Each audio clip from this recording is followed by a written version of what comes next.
नमस्कारम। जैसा कि आपने थंबनेल में देखा कि आप सरकारी जॉब लगना चाहते हैं, तो आज मैं आपको बताऊंगा किस प्रकार गवर्नमेंट एग्जाम पास कर सकते हैं। मैं आपके लिए लाया हूं एक फ्री टेस्ट सीरीज जिसमें आपको प्रत्येक दिन हर विषय के 10 क्वेश्चन आंसर डिस्कस किए जाएंगे। तो आपके मन में एक सवाल उठ रहा होगा कि 10 क्वेश्चन आंसर से क्या होगा जब हम डेली इतनी पढ़ाई कर रहे हैं। तो मैं आपको बता दूं कि एक दिन में एक विषय के 10 क्वेश्चन आंसर, तो डेली 6 विषयों के क्वेश्चन आंसर डिस्कस करूंगा। तो इसी प्रकार एक दिन के अंदर 60 क्वेश्चन आंसर होते हैं, और इसी तरह 10 दिनों के अंदर 600, और एक माह के अंदर 3600 क्वेश्चन, 1800 क्वेश्चन, और 2 माह के अंदर 3600 क्वेश्चन होते हैं। जबकि आपके एग्जाम में सिर्फ 100 या 150 सवाल ही पूछे जाते हैं। 150 सवाल ही पूछे जाते हैं कि जीतने वाले कुछ अलग नहीं करते, अलग चीजें नहीं करते, बस चीजों को अलग तरीके से करते हैं। स्मार्ट वर्क करके ही सक्सेस प्राप्त होती है। आरएस, रीट, पटवारी तथा एसआई के विद्यार्थियों को कहना चाहूंगा कि तुम जीत के इतने करीब हो, अब हिम्मत मत हारो। सफलता छोटे छोटे प्रयासों का एक योग है जिससे दिन ब दिन दोहराया जाता है। एक छोटा सा निवेदन रहेगा, आप अधिक से अधिक लाइक, फॉलो एंड सब्सक्राइब करें ताकि मैं आपको डेली अधिक से अधिक वीडियोस अपलोड कर पाऊँ। एक और बात बता दूं आपको कि आपको इस के अंदर कौन कौन से सब्जेक्ट के क्वेश्चन आंसर मिलेंगे। तो हिंदी, इंग्लिश, साइंस के अंदर biology, chemistry, physics, math, reasoning, polity, IR, ethics, sports and yoga, Rajasthan की योजनाएं, कानून और धाराएं, भूगोल, राजस्थान, भारत और विश्व की हिस्ट्री, राजस्थान, इंडियन और वर्ल्ड हिस्ट्री, पब्लिक एडमिनिस्ट्रेशन तथा मैनेजमेंट, और शिक्षण, विद्या, करंट अफेयर्स तथा कंप्यूटर, सभी विषयों के मैं कोशिश करूंगा कि आपको क्वेश्चन आंसर डिस्कस कर पाऊं। आज का हमारा टॉपिक रहेगा राजस्थान इतिहास। राजस्थान इतिहास के अंदर राजस्थान के अभिलेख। चलिए शुरू करते हैं आज की क्वेश्चन आंसर। और क्वेश्चन नंबर 1, उत्कीर्ण अभिलेख क्योंकि अध्ययन को कहते हैं पेलियोग्राफी, न्यूमिस्मेटिक्स, एपिग्राफी या निम्न में से कोई नहीं। इसका आंसर आप जल्दी से कमेंट बॉक्स में लिखिए। जब आप एक बार किसी क्वेश्चन को गलत कर देते हैं तो दोबारा उसे कभी गलत नहीं करते हैं, इसलिए आप हमेशा ये कोशिश करें कि आप अधिक से अधिक आंसर करें। पेलियोग्राफी, ब न्यूमिस्मेटिक्स, स एपिग्राफी या द निम्न में से कोई नहीं। तो इसका राइट आंसर होगा स एपिग्राफी, मतलब पुरालेख शास्त्र भी कहा जाता है उत्कीर्ण अभिलेखों के अध्ययन को। क्वेश्चन नंबर 2, अभिलेखों एवं दूसरे पुराने दस्तावेजों की प्राचीन लिपि का अध्ययन कहलाता है। ऑप्शन अ पेलियोग्राफी, ब एपिग्राफी, स आर्कियोलॉजिकल, द निम्न में से कोई नहीं। जल्दी से इसका आंसर करिए कमेंट बॉक्स में। तो इसका राइट आंसर होगा ऑप्शन अ पेलियोग्राफी। पेलियोग्राफी को पुरालिपि शास्त्र भी कहा जाता है। अभिलेखों एवं दूसरे पुराने दस्तावेजों की प्राचीन लिपि का अध्ययन पेलियोग्राफी यानी पुरालिपि शास्त्र कहलाता है। क्वेश्चन नंबर 3, भारतीय लिपियों पर पहला वैज्ञानिक अध्ययन किसने किया था। ऑप्शन नंबर अ डॉक्टर गौरीशंकर हीराचंद ओझा ने, ब मुंशी प्रेमचंद ने, स कवि राजा श्यामल दास, और द दयाल दास सिंधियाच ने। जल्दी से इसका आंसर करिए कमेंट बॉक्स में। तो इसका राइट आंसर होगा डॉक्टर गौरीशंकर हीराचंद ओझा ने। डॉक्टर गौरीशंकर हीराचंद ओझा ने भारतीय लिपियों पर एक बहुत अच्छी पुस्तक लिखी थी जिसका नाम है भारतीय भारतीय प्राचीन लिपिमाला। भारतीय प्राचीन लिपिमाला। क्वेश्चन नंबर 4, राजस्थान के पुरातात्विक सर्वेक्षण कार्य का सर्वप्रथम प्रारंभ करने का श्रेय किसे जाता है। Option number A colonel James Tod को, ब एसीएल कार्लाइल को, स लॉर्ड डलहौजी को, और द लॉर्ड कैनिंग को। जल्दी से इसका आंसर कमेंट बॉक्स में लिखिए। तो इसका राइट आंसर होगा एसीएल कार्लाइल ने। राजस्थान में पुरातात्विक सर्वेक्षण का कार्य सर्वप्रथम श्रेय एसीएल कार्लाइल को जाता है, और तथा यह कार्य सन 1871 में शुरू किया गया था।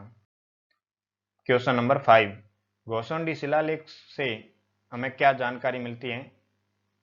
तो ऑप्शन अ, यह द्वितीय शताब्दी ईसा पूर्व का है। यह नगरी चित्तौड़गढ़ के समीप गोसुंडी ग्राम से प्राप्त हुआ है। ऑप्शन स, इससे भागवत धर्म के प्रचलन की जानकारी मिलती है। या ऑप्शन द, उपयुक्त सभी। जल्दी से इसका आंसर कमेंट बॉक्स में करिए आप।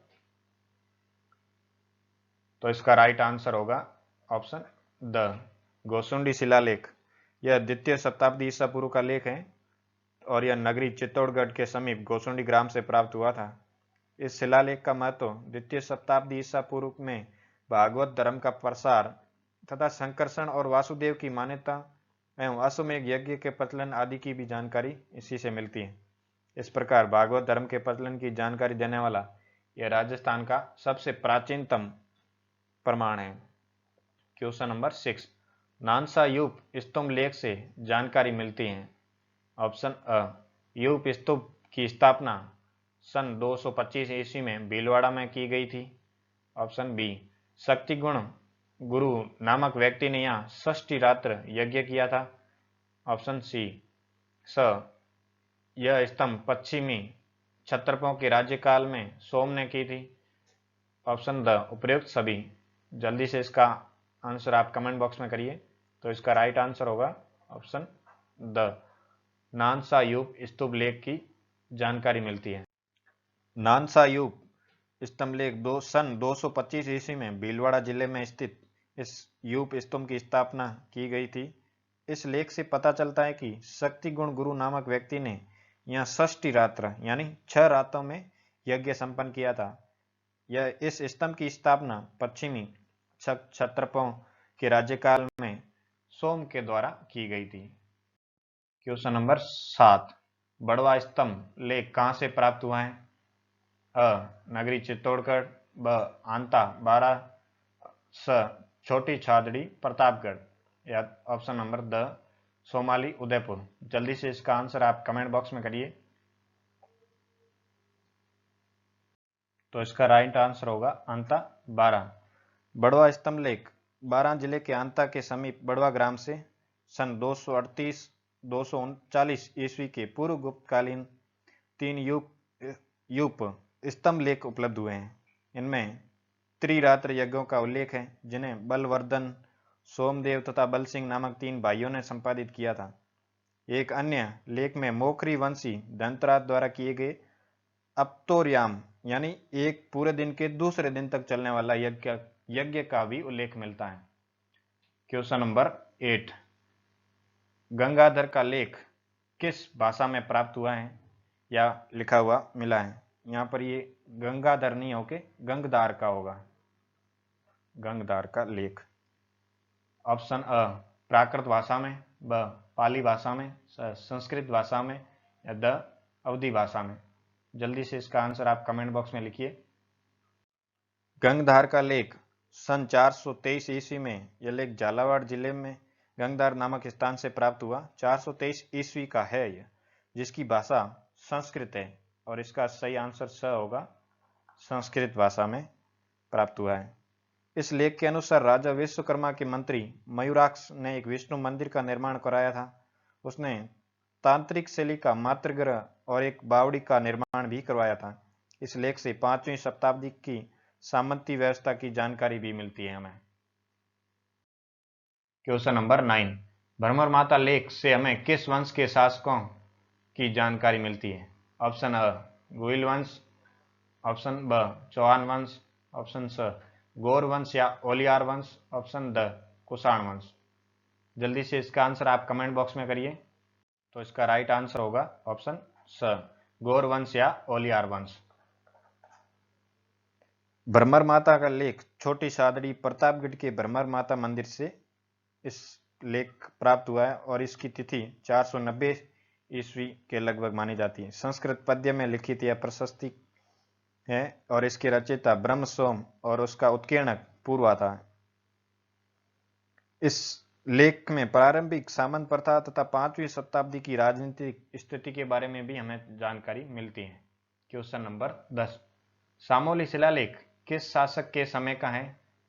ऑप्शन अ, मान मौर्य, ऑप्शन ब शिलादित्य, ऑप्शन स बप्पा रावल, ऑप्शन द अपराजित। इसका आंसर आप जल्दी से कमेंट बॉक्स में लिखिए। तो इसका राइट आंसर होगा ऑप्शन ब शिलादित्य। सामोली शिलालेख उदयपुर जिले के सामोली ग्राम से प्राप्त हुआ है। यह लेख गुइल वंश के शासक शिलादित्य के समय का है।